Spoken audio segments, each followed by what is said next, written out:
So, Leader Fan Radio Network. Excuse me? And KFAN.com. 1 minute and 51 seconds past the hour of 3 o'clock.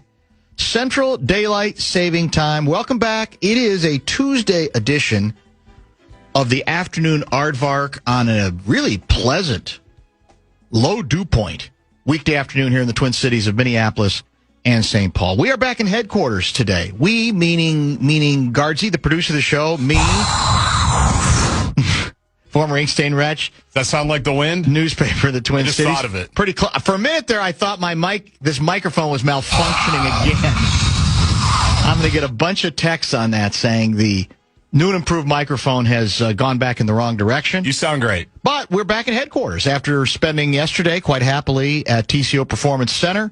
Had a very productive series of meetings, I think, on-air meetings between 3 and 6:30. We'll be back there as soon as this Friday. And then I think we've got one visit, you told me, next week, and then 2 more the week after that. Believe that's right, yes. And maybe we add, maybe we subtract, I don't know. But it's always good to be back here in St. Louis Park. Priming for, I think, another show that should be pretty good. I'm hoping it will be effective. We expect Alec Lewis sometime in the 5, is that correct? 5:15. Now it's a confirmed 5:15 with Alec Lewis. Are we on the same practice schedule as we were yesterday? Are we about to start? So I think they started about 2:30, but I don't know for sure. Have we completed a pass yet? Because it sounds like, and I didn't know this when we were talking with KOC yesterday, but it sounds like we had some difficulty when the going got tough and the defense actually tried for either of our quarterbacks. And I don't even know, does Carson Wentz get any reps at all? It almost sounds like all of the reps are going to Kyler and to JJ.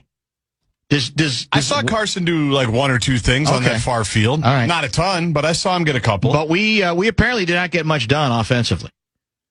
The quarterbacks especially. So, where I'll be curious to see how it goes today, because here's what I think does happen. It's very early in camp, but when you have a finish like they did yesterday, the Jackals are going to have their antenna up more to see how it goes today, right? Because if it's another dreadful day, when we get down to the nitty-gritty at the end of practice, the stuff that's supposed to matter, if it's another dreadful day for both quarterbacks who are allegedly in this derby, then it's going to become a bigger. It feeds on itself, I guess, is what I'm trying to say. So we'll try to monitor what the Jackals say, and Alec Lewis will be able to give us a live report. You said at about 5:15. Texts are coming in. I was able to get the Bradshaw and Bryant text line rebooted early. 646-86, and they're already coming in. For example, Alan in Afton. Dan, yesterday you kept apologizing to the listening audience for the wind. It took me a minute to realize you weren't referring to KOC. See, well, here's what's funny about that. Part of the reason I probably only got to about 1/3 of the questions I had lined up was he did give long, expansive answers. I didn't find them as word salady as he could be. I was not offended, but I got a couple of emails from people saying, my God, he doesn't have to take 15 minutes to answer every question. On the other hand, it could be said, I don't need to take 15 minutes to ask every question. But I was not offended by his performance yesterday. I thought he gave some good answers. There were some that were in that. I would say there were a couple that were on the fringe of word salady, but I thought there were several good ones. And in fact, I think Guardsy's got some sound we'll play later from maybe some of the highlights and lowlights of our extended conversation with the head coach. Abbott needs to pony up for better outdoor mics. That sucked. That 612 guy. Now, there's people who are constantly trying to motivate our programming director. There's not a ton you can do, I don't think, technologically speaking. I thought, don't they have special mics for wind? I don't think so. Oh. I don't think so. Okay. They have wind screens, and there's different things you can try, but I don't know the practicality of them. Maybe we just need to add walls. And not Wes Walls or Tim. Oh.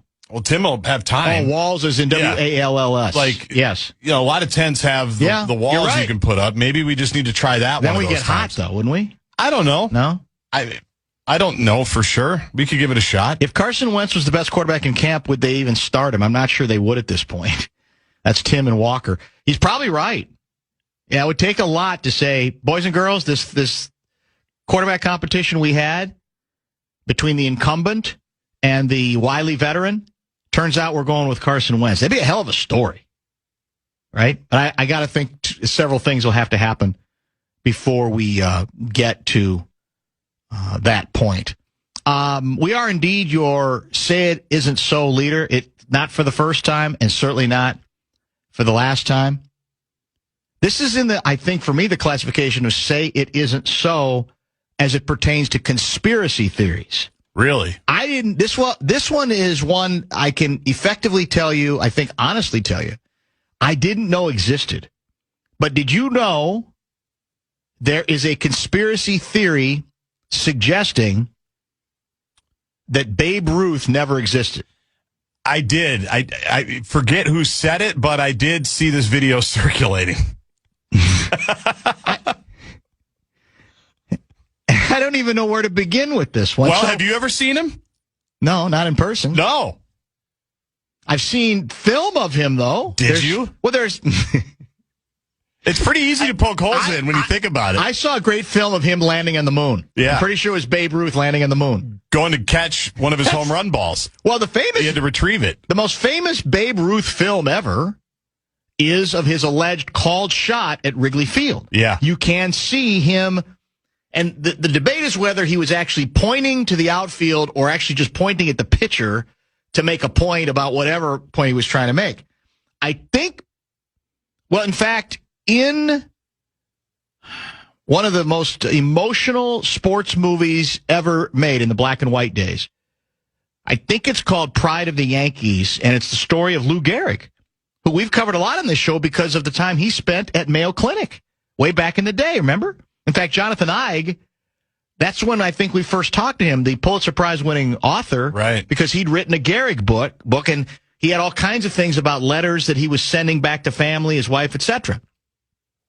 In any case, I could have sworn that in the film Pride of the Yankees, in which Gary Cooper, the actor, plays the part of the fictitious Babe Ruth, that the real George Herman Ruth, of Lou Gehrig, that the real Babe Ruth, if there is a real one, has a cameo appearance in that film. I think he's in the movie. The guy who's supposed to be the real Babe Ruth. So if that guy's not real, who is he?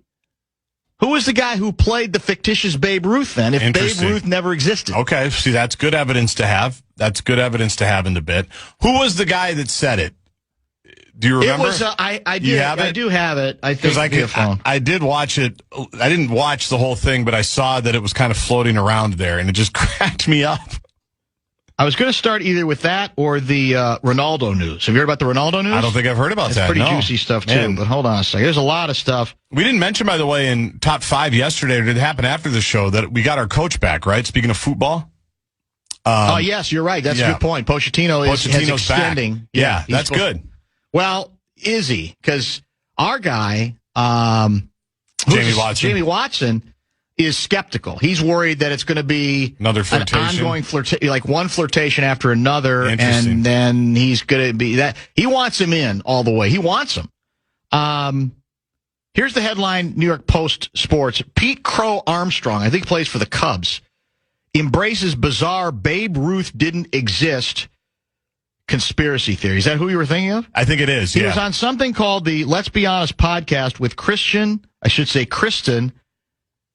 Cavallari. Who's that?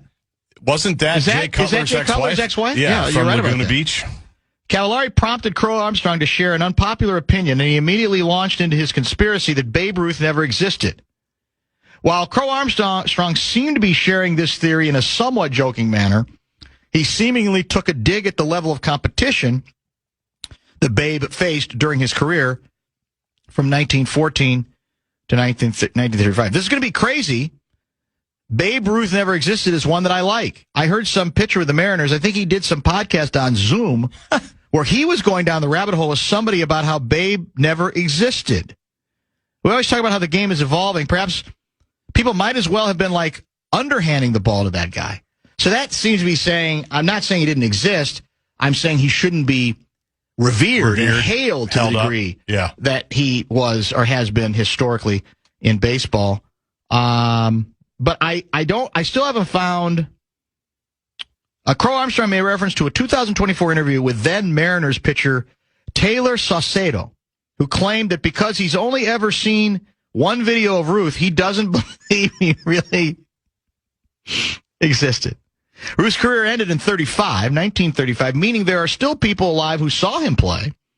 And video was a newer concept when he was at the height of his powers, which explains why there's little footage of his career. And I also think, if I'm not mistaken, he refused to get the COVID vaccine.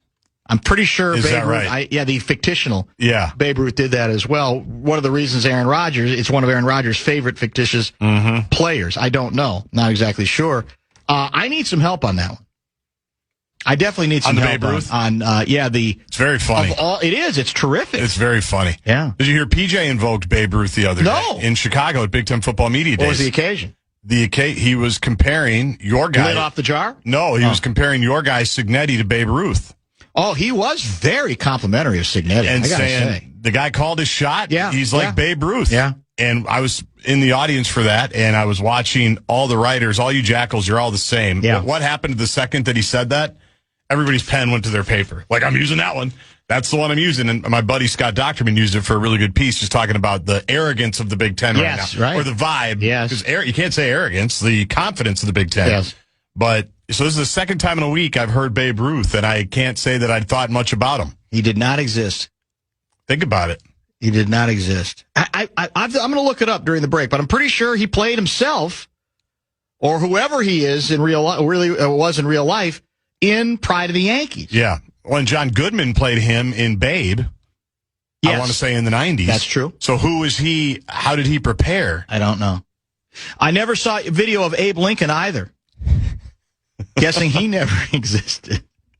We could do this. Yeah. Like you say, history, wasn't that what Hamilton kind of taught us to play? Yes. History's written by the victors. That's no question. History, that's been proven. It's hard to know what real history is. Yeah. Right? We're putting signs out in front of the Smithsonian even to talk about that right now, that we don't even know what history is. It's a hell of a conspiracy, man. All the people who have perpetuated it and who pretended over all these decades. Didn't take many. That Babe Ruth existed when he really apparently did not. The Fan and BigDeck.com want to give you a shot to win bonus bucks with our national cash contest. This is not a conspiracy. If you go to KFAN.com and type in the keyword dollar, you have a shot at winning. It's KFAN.com and the keyword is dollar. You're listening to Barreiro on The Fan. From the 1-800. This segment will include an urgent call to bumper action from our rubes. Urgent as in, my sources have told me today is literally the last day you can act upon this call to action. So we'll give you that detail in just a minute. I wanted to make sure I got to it early in the show for reasons that will soon become apparent. Yes, in Pride of the Yankees, an outstanding biography of Lou Gehrig, in which the title role was played by an outstanding actor named Gary Cooper. Babe Ruth does indeed play himself. That film was I think released in 1942. That's a long time ago, but I did grow up on that movie, and the Babe is in it. In fact, early when Gehrig's just kind of coming up, he's traveling. In those days, the teams often traveled by train. Which is so romantic. Extremely. I love that. They're on the train. I don't even know where they're going, if they're heading back to New York or they're leaving New York. And then the kid, the rookie, Lou Gehrig, unfortunately must endure almost a hazing sort of initiation by other Bronx Bombers players. And what they do is somebody steals the Babe's straw hat. And the bit is each player takes a bite of said straw hat, like the brim of it. Wacky. At which point, eventually, it ends up, or it finishes where? In the hands, in the mouth of the kid, Lou Gehrig, who's just going along. Because he said, well, I got to play, I got to do whatever they want me to do. Naturally, it's at that point that the Babe notices that his hat, his straw hat, has been destroyed. It's, like, welcome to the big leagues, kid. Now you're part of us. We got you, and now you're part of the whole deal. I've never seen a video of JG playing tennis in high school. Did he even win a state title? Well, we know you're real, that you exist, because I'm looking at you. Right, I'm here. But technically, I don't know that you won anything. I'm guessing we could probably find some. We've got enough friends in TV. Do we? Yeah. Should we find some for Fox 9 this week? I wonder if they were there. Papa Taco, where he eats the hat, that's my favorite moment from the movie. So, great minds think alike. Mine and Papa Taco's. Dan Minnesota writes, you now have me questioning, what if 87 and 91 weren't real? Yeah, it gets you to thinking. But, I mean, we have plenty of video evidence in the case of the 87 twins, the 91 twins, correct? Yes, and I was there for at least one of the games. So was I. You were there for all of them, I basically, imagine. yeah. I turned on the radio to listen to Bumper to Bumper. Instead, I'm getting drunk history. Love the pivot. Did you know that the Earth used to go around a star other than the one we call the sun? That's from Craig out of Boston. Babe Ruth does exist. I had the candy bar yesterday. Very delicious. Even Goonies like Babe Ruth. So, that candy bar still exists? Yes. The Baby Ruth? I think it does, yeah. Do you eat it? Are you a fan? I don't think I ever... It's fine, if I remember right. You find them every once in a while in Halloween bags because they come in those mixed bags that everybody buys for trick-or-treat candy. Chris writes, there's a fantastic HBO documentary on Babe Ruth that I recently watched. His numbers boggle the mind. He had more home runs than entire teams. Got shot by a scorned lover and laughed it off. That's Chris checking in, providing a little bit of humor. I thought history was written by David Sinekin, writes 715 guy. Mickey Malagai writes, there is a video of Babe Ruth and Lou Gehrig taking batting practice. Yes, a real video. And Dan, don't forget that Basement Brew called his shot well before Signetti did. That's he true. Called it, yeah, but he didn't realize it. He didn't validate. He didn't consummate it. I don't think he did. Yeah. Unless that's been hidden from a bunch of us. I don't think that's true, is it? The only time Gopher Nation went to Pasadena after Basement Brew uttered that at his press conference was when the Gophers took on UCLA a couple of years ago. Oh, is that true? It was not for the Rose Bowl. Yeah, it was not for the Rose Bowl. Sad but true about that. He did call his shot. This just in, 763 guy reports that it'll be announced later today or tomorrow that Peter Crow Armstrong and Kyrie Irving will soon be starting a podcast together. Peter Crow Armstrong and Kyrie Irving. I don't think I ever saw the Babe Ruth film with John Goodwin. Was he good? I mean, it was pretty hokey. Yeah. I remember watching it as a kid. Yeah. It was fine. I think it kind of outlined his struggles, personally, with weight and all that stuff. And that was the other story. The other story related to Ronaldo's weight related. But I'll save that for later. A Larry Mondello guy. Not only did Babe Ruth not exist, neither did Lou Gehrig.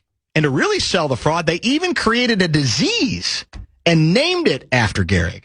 That's deep. Very deep. That's several. But that's several how layers deep it goes. Yeah. Yeah. Well, for people who are smart enough to see through all the BS, which we're not, obviously, this is reminding me of the Paul McCartney is dead conspiracy. That was a good one.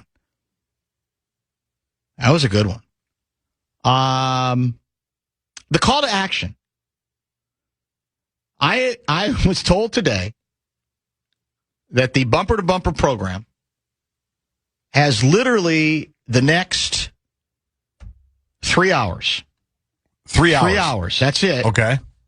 To come up with a suitable, clever, hopefully, best-selling Minnesota State Fair T-shirt.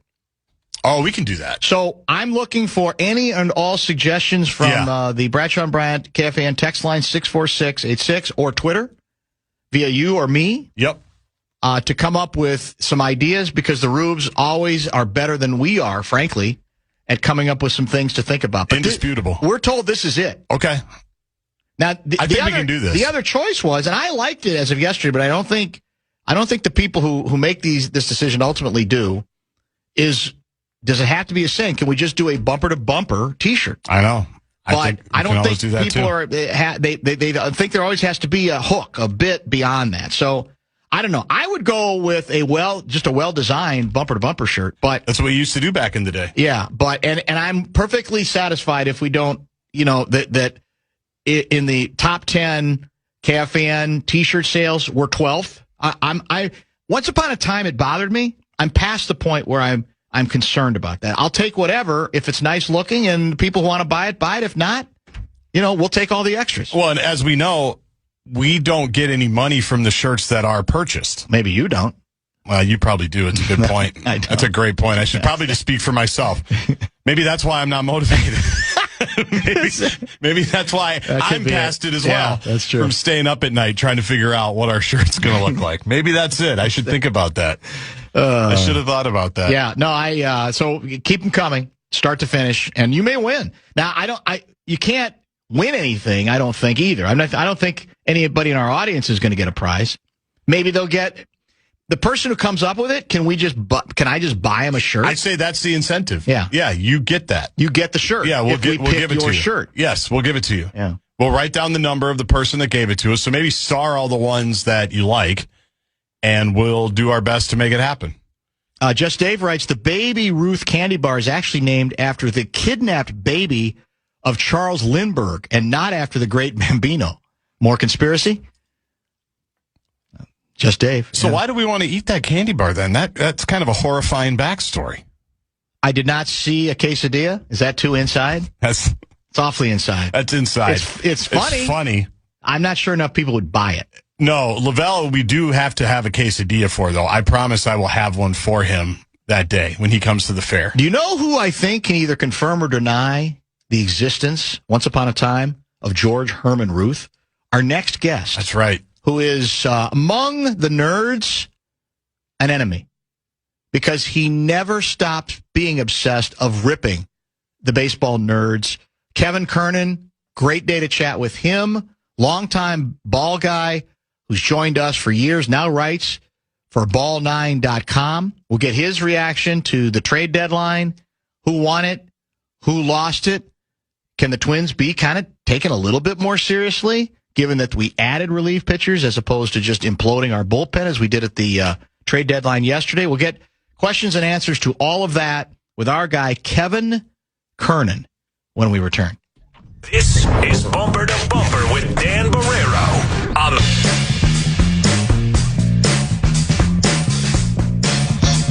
clarification that I absolutely knew this, but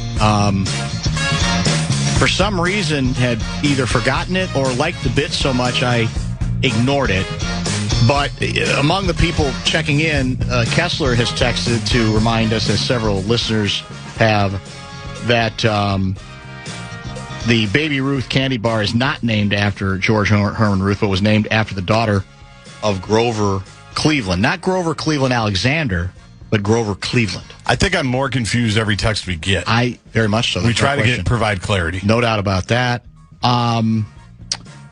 Trade deadline is in the rearview mirror as of yesterday. In fact, it expired while we were out at Vikings training camp.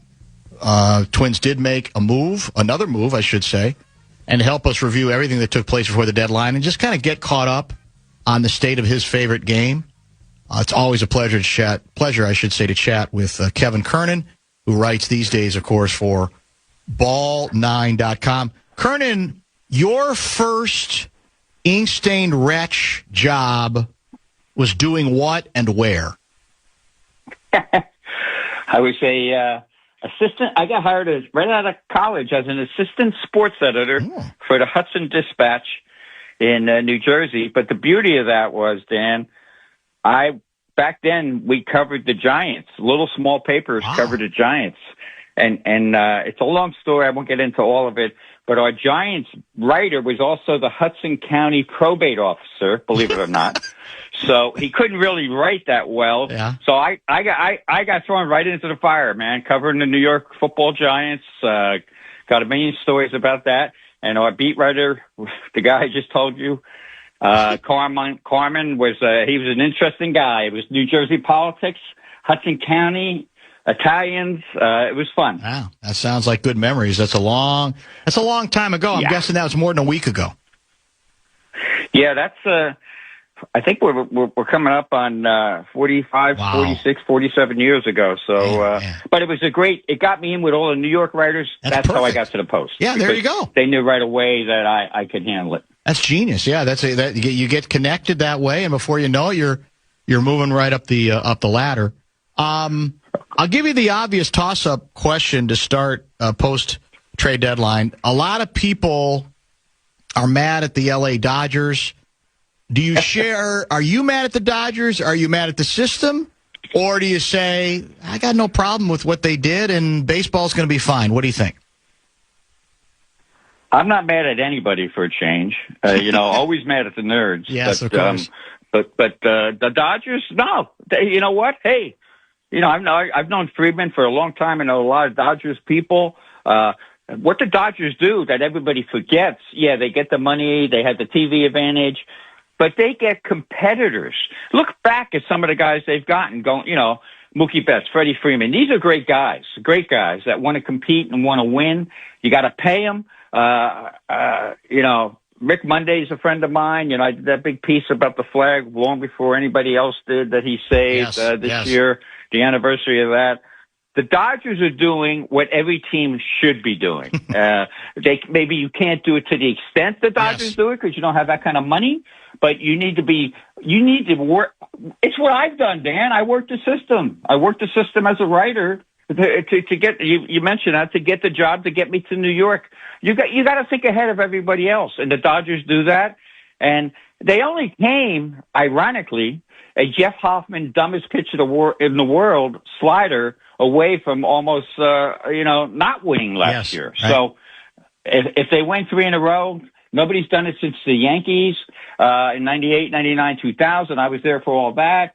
What that means, though, if the Dodgers win the 3rd time in a row, maybe they'll be like the Yankees and we'll only get 1 win over the next 25 years in the World Series. So, you got to give the Dodgers credit for working the system, getting the most of everything. But again, the key is not just spending money on guys.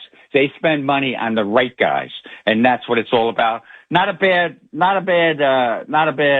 rotation. Skubal, Yamamoto, Snell, Wroblewski, Sasaki, Glasnow, and the Sheehan will come out of the bullpen. But, they have 2 starting rotations. That's the way it's done. I will say this, though, watching the Dodgers closely this year, I do have concerns. I think that offensively they're getting a little older. They also may be a little bored right now. Yeah. But that's the other thing, Dan. When you bring in a Skubal, you re-energize all those stars I just talked about, and it refocuses them on their mission of winning 3 in a row.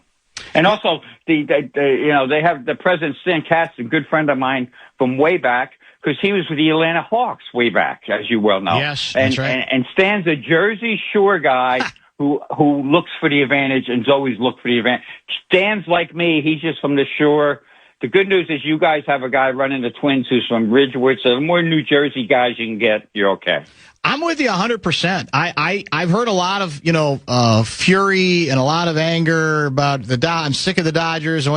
If you're mad, be mad, I guess, at the system. I guess you could be mad at that. But I'm never going to be mad at a team that clearly has extraordinary resources, but works them and fully takes advantage of them and is as aggressive as they are. You're channeling your anger to me at the wrong place. And they scout and they develop. Yes. So they do baseball things. So how can you get mad at that? I mean, and you know what? You talk about the system. You get mad at the system. Well, one thing I'm mad about the system is that they've weakened the, Manfred made a fake runner to change games, extra inning games, and he's also got fake playoffs now by the added 6 teams. Mm-hmm. So all these teams like the Twins think they're in it, and they're one game under 500. That's a friggin' joke. I'm mad about that. That's a joke. But, it's on both ends. Yeah, the Dodgers have a huge advantage because of the money they make, but Manfred took care of the have-nots by adding a 6th team in the playoffs. And you always got a chance. No matter where you are, you got a chance. No question. Yeah, 100% right. So leaving that deal aside, who else got your attention? Or is there another deal or circumstance where you can celebrate what a team did to improve itself, or even a trade that to you where you feel like, well, they didn't get proper value, whatever the case may be? What else stood out to you beyond the Dodgers' big move with Skubal? Well, I think there were a lot of good moves across the board. I think, and when you're trading young talent, Class A, High A stuff, we don't really know about those kids. There's nobody that was traded that I said, oh my God, how did they trade that guy? Yep. Young kids I'm talking about, a can't miss kid. So I think the Phillies did okay. I like what the Phillies, anytime you can bring a 324 hitter into the lineup for a team that doesn't have a leadoff hitter that gets home run. Now maybe some of Schwarber's home runs, maybe 2-run homers, so that's a good move. I love what it's a gamble, but I love what the Red Sox did. I love the fact that Breslow got away from his analytical nerds a little bit the last few months, and he's actually doing baseball thing. Rutschman, the wrist injury concerns me. Anytime you get a wrist injury, I'm concerned in baseball. But they checked him out medically, made the deal. And what are you giving up? You're just giving up, I know they said they overpaid and all that stuff, but you won't know for 5 years with those guys. And here's the key. I will give the Red Sox credit because they think they can develop more pitching. If you think you can develop more pitching, you fill in those slots that you traded, kind of like what the Dodgers do every year when they grab somebody, then that's a good move. I like what the Cubs did. I like the Padres. I like the Padres adding, 2 starters. But back to the Cubs, I like Gausman. I think Gausman he was worn down by going that extra mile, and that's the other thing that the Dodgers do. Yeah, they've won 2 in a row, but they've had to have all those extra games, so of course they got to get more starting pitching. It's common sense. And, so get more starting pitching. I think Preller had his hands tied a little bit this year because they're going to have new ownership, and anything could happen out there. But I like what they did. I think it was to be quite frank, even the Pirates, I like adding Luke Weaver. Luke Weaver, he's a tough kid, man. And he took it, he had some rough start this year and he took it upon himself. I got to be better. He looked in the mirror and they need a closer. So I think there's, across the board, there's nobody, even the White Sox, I think, did Cleveland always? It's funny. I wrote a column ahead of time. Said Cleveland's going to do what they always do: get some scrap heap outfielders, and they did that. In Joe Odell, but he might help them. He can give them that right-handed power bat that they may need. And but it's been since 1948, so that they won a World Series. I ain't worried about the Guardians, But I do like what teams have done. I think it was a great. It kind of juiced up everybody. I think the Braves could have done more. The Orioles, got to get to the Orioles, Rutschman, 2 things on the Orioles. I've been hearing rumors all year that Mike Elias is in trouble down there. He's in the 8-year plan now, 8 years, no playoff wins. And, this is an admission that they picked the wrong guy. They should have picked Bobby Witt Jr. And, so I think some things are coming back to roost, so to speak. And, but I think we're set up for a nice, exciting, even the Twins, they destroyed the bullpen last year and now they built the bullpen. So it's like, you can't make it up. No, you can't make it up. And by the way, who would you rather have? I'd rather have the 2 guys last year, but me too. Hey, at least they're trying. Yeah. So we'll see where it goes. Well, like you said, I mean, the guy they got demoted because Varland was so good. And funny, I think the Twins had Varland, but that's then. I was about to kid you and say you buried the lead, not mentioning the Twins, because we increased our payroll by $8 million. 8.5, right? Exactly. Yeah. Almost $8.5 million. I mean, it's baby steps here. It's baby steps, and here's the thing: you have to trust. the one thing I've learned throughout my job, and you started with day one here as a reporter, our job as reporters was to gain trust of people, and that's how we became good reporters. Same thing with teams. They need to get the trust back of their patrons, and the Twins are trying to do that by saying, hey, we're trying to be better. I think they lost their way, and we don't have to go there. I said it years ago with your guys. They got side. They got into, the Twins got into all the things that weren't important. They forgot they were a baseball team. So let's make the baseball team better, and all the other stuff will take care of itself. And Hoffman, I think I actually like Hoffman's move simply because when you're at the top, he was never going to be great again in Toronto. When you blow a World Series, that kind of sticks with you. That's always going to be there. But you move on to another team, and now you have that toughness, that extra shell of, well, that was I went through a tough thing there in the World Series, giving up that home run. But now you've learned from that, so you can bring that savvy and toughness to your new place. So and same thing with I like AJ Minter, liked him all year with the Mets. I think he's a tough lefty. He's a gamer. And Kramer, we'll see. Kramer, when the Kramer Pete Alonso thing happened, where he kind of made the sign to Pete, like, "Hey, did you see it?" Kind of showed up his first baseman. He was out there, but you know what? The starting pitchers are like that. They're a little bit babies, so you got to let them be their way. So maybe this guy will find his way there too. So yeah, the Twins did some interesting, and the fact that Buxton wants to stay, and you have those things. Yeah, I'm not. I think the Twins have got as good a shot as anybody to win that crappy division. Well, here's what's the debate I've had for many years here with some of the hardcore ball guys. I call them ball guys. Is they tended. Let's say. Any year the Twins were in about the same position, which is not a great record, right? They're basically flirting with 500. That's what they have been. And if the deadline approaches and I say, let's see what you can do. And here's what the ball guys go. They come back and say, who are we kidding? We're not going to be able to compete either from a payroll standpoint or strength standpoint with some of these great teams. I said, we get that. But baseball's a funny game. And you are still allowed, if you're in it to a degree because you're in a bad division, whatever the reason might be, or there's extra wild card teams now, I still say you do try to explore your possibilities because we've seen it. Now, not lately. The Dodgers have been ridiculous. But the fact is we see inferior teams beat better teams all the time in baseball, more than any other sport. And that's what I could never get through because you could talk yourself out of ever doing anything aggressive on the basis of, are we really on the same, level as some of the powerhouse teams? And I think that's part of the mentality that has to change. And maybe this is the beginning of that. I don't know. Well, I love that description, ball guys, because that and you nailed it. You nailed it because ball guys come in different. They could be writers, they could be scouts. There's that great scene in Moneyball where they're trying to turn around. How do we replace Giambi? And most of the scouts are saying, no, he can't do this, he can't do that. You got to get guys to say, well, let's do this. And for example, here's a good ball guys example. I just mentioned the Phillies, right? They needed a leadoff hitter. They needed to do some other things. So what do the ball guys do? They immediately say, oh, now you got to move Stott to third, you got to move Bohm to first, and you got, you're disrupting the defense, and you got to have Harper back in right field. That's all BS. Correct. You don't think Harper can't play right field? I've been watching him play first base. He's not a great first baseman. I think Harper's happy to be back in right field. I think Bohm, it takes the pressure off Bohm at third base as well.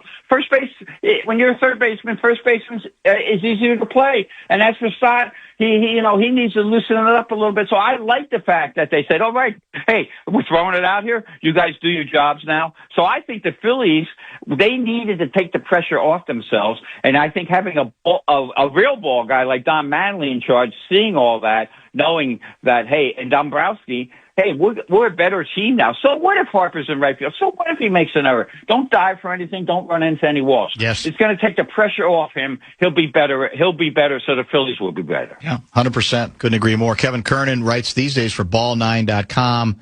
One of the tabloid greats of all time, although I don't want to reduce your career to that because it wasn't like the. Well, they had 10 years in San Diego, exactly. So I did broadsheet for a while. That counts. I was above. Yeah, that counts. 100%. That counts. And plus, Dan, like you know, obviously what you do being at the Vikings and everything, I've done them all. I've done all the sports. Yes, so you have. when you do the beats on all the sports, you become a better writer, understanding every game better. No question. And, you know, I walked into the Chargers in '94 and Bobby Beathard and Bobby Ross and Sayal and all those guys and Stan Humphries. And I said, wow, this is a good team. Meanwhile, all the football guys, the ball guys, with your term, all the writers that were there told me the Chargers stink. I said, no, they could win the AFC. And they did. They went to the Super Bowl that year. Well, you know, it is interesting because you spent, over 10, how long was it in San Diego? 10 years, but I also did radio, too. That's so right. It was like, but here's my question. Like, you know, I'm doing writing and radio, so that's like 15 years. Well, that in dog years especially. So, did you scare people out there? When you bring sort of that New York tabloid mentality to laid back San Diego, California, did you frighten people? Absolutely. And even players. There was a right-handed pitcher, I can't think of his name right now. He went to the Yankees later on. Big Southern guy, 6'4", you know, one of those guys. Yeah. He first day. You got a picture. It's Yuma, Arizona, 1988. So that itself is something. That's right. And I'll tell you some story about the Nightingale and me going to the bar one day and playing pool. But basically, the short end of that story was I make a shot in pool. I jump the 8-ball, make a shot in the corner, and I said, "Wow, I haven't made that shot in years." And there's two girls at the bar, and one of them says, where you been? So me playing along now said prison, you know, and she said, which one? And that scared me a little bit because my father was a cop in New Jersey. I said, Rahway State. Oh yeah, she goes, I know that prison. And but anyway, so Andy Hawkins, it just came to me, the name, Andy Hawkins. Andy's a big strong guy. Right. He goes, hey, as soon as I walked into the clubhouse, he goes, hey, I'm telling you right now, that New York SHI whatever is not going to work here. I'm just letting you know that, buddy. And I looked at Andy. I said, hey, Andy, how about you pitch and I write and we move on, okay? So that's how it works. That's how it all started. There you go. So that's it. And also Tony Gwynn because I covered the NBA and they let me in their pool. I won the pool that year, the March Madness pool. That's funny. That got me instant cred. That's credibility. The whole clubhouse. Yeah, it was smooth sailing from there on. That's key right there. That's for sure. Are you any more or less convinced that we're headed for a lockout? Anything changed since the last time we talked in terms of what the vibes you're picking up? No, nothing changed. It's going to happen. It's just like I always say, it depends on how the wives and girlfriends do. If they can handle it, it'll be a long lockout. If they can't handle it, then the players will give in a little bit. But they'll have to change the terminology. They won't be able to call it a salary cap. They have to figure out what a new terminology to get it done. But something has to be done because it's just, eventually it's just not going to work. Yeah, no, we talked about that extensively last time, and I think the owner's proposal, at least at the start of this, is pretty serious. I don't think it can be brushed off. I agree. The way that players want it to be in this case, brushed off. Now, I don't know where the sweet spot is, but it was. I found it it's not an unserious. It is a serious proposal. It's a serious proposal, and there's too much money out there not to come to an agreement. Yeah. And plus, the owners, I think, this time around, and I was there in '94 when it happened. You know, and too bad for the Expos, too bad for the Padres, too bad for Gwynn, who might have hit 400 that year. But the owners are definitely more consolidated this time around because you have more owners who aren't baseball people. These are business people. Yes. When the Padres sold for what, 800? I forget what the Padre owner sold it for. Croc sold it for hardly anything compared to what now. Yes. Now they're selling for almost $4 billion. Are you kidding me? There's too much money out there not to make a settlement. By the way, we were talking about this earlier in the show. Are you aware of the new baseball conspiracy theory that is being endorsed by, among others, Pete Crow Armstrong? You know about this? Well, let me hear it. I like Pete Crow Armstrong, and I think I'm almost on his side already, so let me hear it. What is it? The conspiracy theory is that Babe Ruth did not exist. I did hear that. Listen, not only did he exist, Babe Ruth walked on the moon. Okay, so yes. so I don't know what these guys. I don't know what. That's a good one. I know his mom was in the movie, and all that stuff, and talk about ball guys. Zach Scott was the GM that traded Pete Crow Armstrong for Javi Baez. One of the worst trades in the history of baseball. That's right. And somebody had him on their show the other day. Trade expert Zach Scott. Those are ball guys. Yeah. I'm gonna trade a young kid like Pete Crow Armstrong who's gonna. Again, I get back to the competition. Pete Crow Armstrong, he wants to kick your butt every day of the week. Now, I don't know where this thing came from. Yeah. I have no clue about it. But he sounds like a kind of guy I would love to talk to in the clubhouse because he's one of those guys you can walk up. Because this is my saying with baseball players, the real ones. You can walk up to them at any time and say, "Man, you're getting screwed," and the first thing they'll say is, "Yeah, tell me about it," and then they'll tell you about it. So if you go, if you go back to your New York days, and obviously you covered everything there, but you covered a lot of baseball. The Babe Ruth. Again, it's been a while since you've done it, and that's why I'm wondering. Like, the further we get away from when he played, even though the name is still historic, I think. The more I worry that, all right, people they don't quite get the enormity of what he represented. I assume when you're covering and you're in New York, it's everywhere. I mean, his presence when it comes to Yankee Stadium and that history was everywhere. Well, especially the old stadium.